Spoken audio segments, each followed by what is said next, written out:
Chinese बहू। Chinese बहू हमारी याद तो है ना आपको? भूले तो नहीं ना? हाँ भाई, थोड़ी देर में ही सही, लेकिन चाइनीज बहू की कहानी आ ही गई।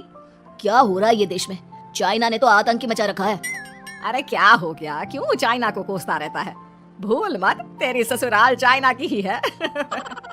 हाँ माँ, पर ये देखना, लड़ाई झगड़े, ये बीमारी, ऊपर से ये देश कितना चालाक है, अंदर न जाने क्या क्या करता रहता है। तभी अंदर से बहू की चिल्लाने की आवाज आती है। अरे क्या हो गया बहू, क्यों चिल्ला रही है? माँ जी, ये देखिए, ये रूस ने यूक्रेन की हालत क्या कर दी है। ऊपर से चाइना में दोबारा लॉकडाउन लग गया है। माँ जी, अब क्या किया जाए? अरे तो तुम लोगों को क्या परेशानी हो रही है, मैं तो यही नहीं समझ पा रही हूँ। वो क्या है ना माँ, हम लोग चाइना जाने की सोच रहे थे, सांगसू के भाई की शादी है। तो क्या? अरे कौन सा उन लोगों के यहाँ भाई घोड़ी चढ़ता है जो बहन काजल लगाकर नेक लगी? माँ जी, उसकी आंखें बहुत छोटी छोटी है, उसमें या तो पुतली रह सकती है या काजल। साले की पुतली निकाल कर काजल लगा दो, अंधा कहीं का। क्या क्या बोले तुम मेरे भाई के बारे में? अरे नहीं नहीं बहू, वो तो बोल रहा था कि तुझे नेक मिल जाएगा, हैं? बहन है ना तो उसकी। नहीं नहीं माँ जी, मैं सब समझती, ये मेरे भाई का मजाक बनाते रहती। कितना शीरा है मेरा भाई, बिल्कुल छिपकली जैसा। नहीं नहीं बहू, सीधा गाय जैसा होता है। सही पकड़े हैं माँ जी। हाँ, तो मेरे भाई की शादी है, मैं चाइना जरूर जाऊंगी। तभी एक पड़ोसन आ जाती है। अरे नहीं नहीं बहू, तू कहीं ना जा, हम लोगों का मन कैसे लगेगा तेरे बिना। ले बहू, तेरे भाई के लिए ये शॉल रख ले, हमारी तरफ से गिफ्ट कर देना। अरे सब कितने अच्छे हैं, मेरी चाइनीज बहू को कितने प्यार से तुम लोगों ने एक्सेप्ट कर लिया। सच में बड़ी भाग्यशाली हूँ मैं। कैसी बात कर रही है? ये तो हम लोगों के देश की खूबसूरती है कि हर किसी को दिल से अपना लेते हैं, बस वो भी दिल से हमें अपना समझे। कैसी बात कर रही है आंटी जी? मेरे लिए आप सब सासू माँ जैसी ही हैं। मुझे भारत बहुत अच्छा लगता है, ये सबसे अच्छा देश है, मेरा भारत महान। वैसे भी लड़की की शादी जहाँ होती है वो तो वहीं की हो जाती है ना। जीती रे बहू, सही बोल रही है। औरत तो होती ही पानी की तरह है, जो जहाँ जैसे रखे वैसे ही शेप ले लेती है। आंटी जी, ये थोड़ा सा ज्यादा हो गया, समझ नहीं आया। नो प्रॉब्लम, मैं चाय बना कर लाती हूँ। फिर क्या, वो दिन भी आ जाता है जब बेटे बहू को चाइना जाना पड़ता है। वहाँ जाकर बहू का भाई कहता है, मेरे बहन आ गए, मेरे बहन आ गए। मैंने सबको बोला कि सब हिंदी में बात करेंगे, नहीं तो बहन नाराज हो जाएगी। थैंक्स बॉय, हिंदी मेरी भाषा है। आप मुझे उसी में बात करना अच्छा लगता है।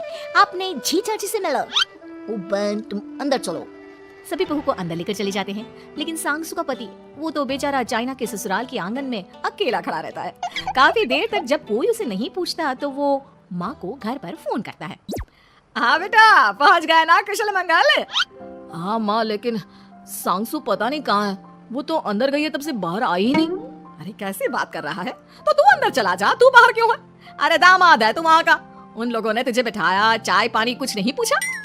नहीं ना माँ। तभी सामने से सांगसू आती है।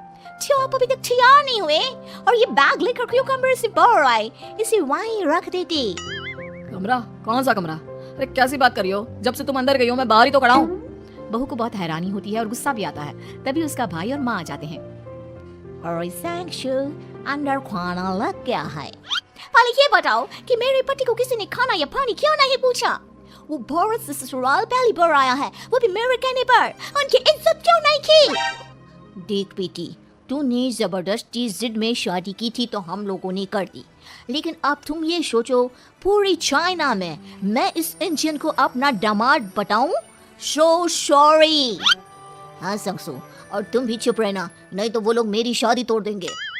ओह ऐसी बात है, कोई बात नहीं, मैं बाहर होटल में रह लेता हूँ, तुम वही करो जो ये लोग चाहते हैं। कैसी बात कर रहे हो? शादी के बाद पति जैसा भी हो, जो भी हो, पति होता है। वैसे भी तुम्हारे पूरे परिवार ने, सबने बिना सोचे मेरा साथ दिया, मुझे एक्सेप्ट किया, प्यार किया। मैं अपने देश में आपको अकेला कैसे छोड़ सकती हूँ? ये हिंदी फिल्म का ड्रामा बंद करो, मैं अब ये बर्दाश्त नहीं करूंगी। चुपचाप अंदर चलो, नहीं तो ये शादी वादी यहीं खत्म करके इसे अकेला ही इंडिया जाना पड़ेगा।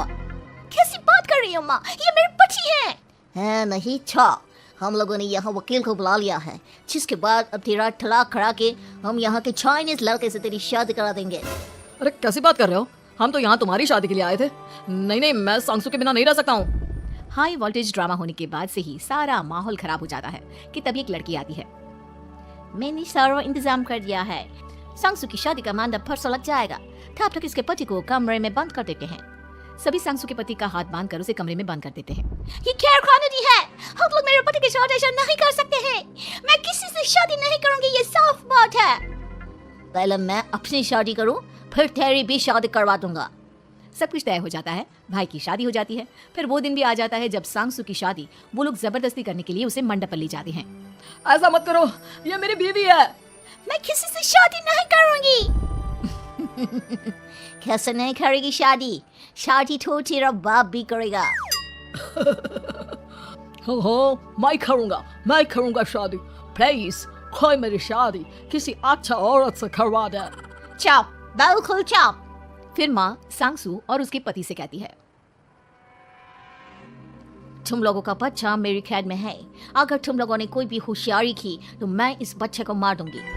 दोनों माँ का रूप देखकर हैरान हो जाते हैं। बच्चे की खातिर दोनों शांत हो जाते हैं और शादी की रस्में शुरू हो जाती है कि तभी सांसू की सास पुलिस के साथ आ जाती है। माँ, सरसों माँ आ गई, मेरी माँ आ गई।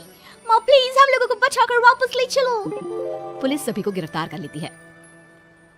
बेटी के बच्चे को मारने की धमकी तो कोई चुड़ैल ही दे सकती है। अरे तो ये चुड़ैल ही तो है। ये सही बोल रहे हैं, ये औरत किसी चुड़ैल से कम नहीं है। तभी उन लोगों का बच्चा भी आकर सांसू के गले लग जाता है। माँ, तू सही समय पर आ गई, लेकिन तुझे कैसे पता चला कि यहाँ ये सब हो रहा है? बेटा, ये चाइनीज लोग ना होते ही धोखेबाज हैं। इन लोगों पर मुझे भरोसा नहीं था, इसलिए मैंने तेरे फोन को हमेशा के लिए मेरे फोन से अटैच कर दिया था, जिससे तेरे आसपास होने वाली सारी बात मैं सुनती रहूं। उस दिन भी मेरी तेरी बात हो रही थी तो तेरा फोन ऑन था, मैं सब समझ गई थी। मुझे माफ कर दो। नहीं, बिल्कुल नहीं। चलिए माँ जी, इंडिया वापस चलते हैं। आज के बाद मैं यहाँ कभी नहीं आऊंगी।